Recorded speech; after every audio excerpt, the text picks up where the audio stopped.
தமிழ் சினிமாவுல பாடகர்களுக்கு பஞ்சமே இல்ல.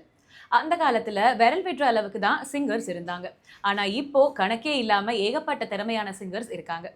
அப்படி ஹிந்தி, தமிழ், தெலுங்குன்னு எல்லா லாங்குவேஜஸ்லயுமே பாடல்கள பாடி அசத்தி வந்துட்டு இருந்தவங்க தான் ஜொனிட்டா காந்தி. கனடாவுல பிறந்து வளர்ந்த இவங்க ஹிந்தில வெளியான சென்னை எக்ஸ்பிரஸ் படத்துல இடம்பெற்ற ஒரு பாடல் மூலம் பின்னணி பாடகியா அறிமுகம் ஆனாங்க. தமிழ்ல ஓ காதல் கண்மணி படத்துல இடம்பெற்ற மெண்டல் மனதில் பாட்டு மூலியமா அறிமுகம் ஆனாங்க. சமீபத்துல ஒரு பேட்டியில ஜொனிட்டா காந்தி பேசும்போது, இன்ஸ்டால ஒரு ஸ்டோரி ஷேரிங் பத்தி பேசியிருந்தாங்க. இன்ஸ்டால இப்ப க்ளோஸ் ஃப்ரெண்ட்ஸ் அப்படின்னு ஒரு ஆப்ஷன் இருக்கு. அதுல என்னை யாரோ டேக் பண்ணி ஒரு ஸ்டோரி போட்டிருந்தாங்க. அத பார்த்து நான் பயங்கர ஷாக் ஆயிட்டேன். ஏன்னா, அத ஷேர் பண்ண அந்த பையன் அவனுடைய ஒரு நியூட் பிக்சர போட்டு, அதோட பேக்கிரவுண்டா என்னுடைய ஃபோட்டோவ வச்சிருந்தான்.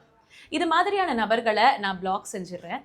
இது மாதிரியான சம்பவங்கள நான் பெருசா எடுத்துக்கிறது கிடையாது. அதனால யார் மேலயும் வழக்கும் தொடர்றது இல்ல. ஆனா, இதுவும் ஒரு விதமான பாலியல் சீண்டல் தான். இது போல பலர் எனக்கு பாலியல் சீண்டல் குடுத்திருக்காங்க அப்படின்னு சொல்லியிருக்காங்க.